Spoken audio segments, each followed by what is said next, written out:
Curfew sa mga minor de edad naman po sa bayan ng Bogalyon nagsimula ng ipatupad.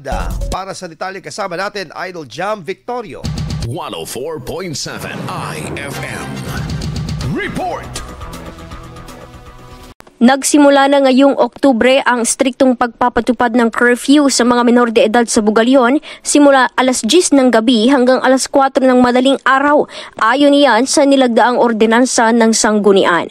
Sa eksklusibong panayam ng IFM News Tigupan kay MSWDO Officer in Charge Archie Castillo, nagugat ang polisiya sa dumaraming insidente ng kabataan na naglarayas o di kaya ay nasa labas pa ng bahay 10 oras ng gabi. Yung tumataas na bilang ng mga kabataang natatagpuan pa din sa labas ng kabahayan kahit oras na ng pagtulog, naglalayas yung bata.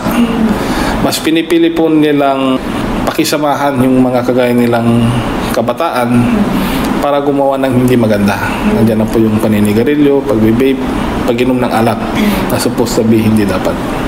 Ang nakakatakot po kasi, minsan nahaluan na rin ng pagnanakaw. Layunin ng ordinansa na matutukan ang kaligtasan ng mga kabataan at matugunan ng mungkahi ng mga magulang upang madisiplina ang kanilang mga anak.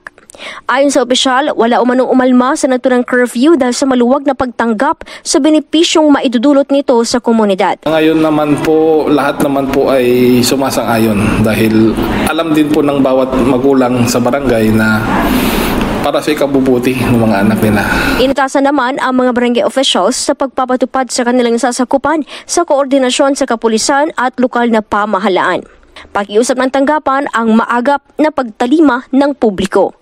Kasama mo mula dito sa IFM Tigupan, ito si Idol Jam Victorio, Tatak IFM. IFM News. IFM News. IFM.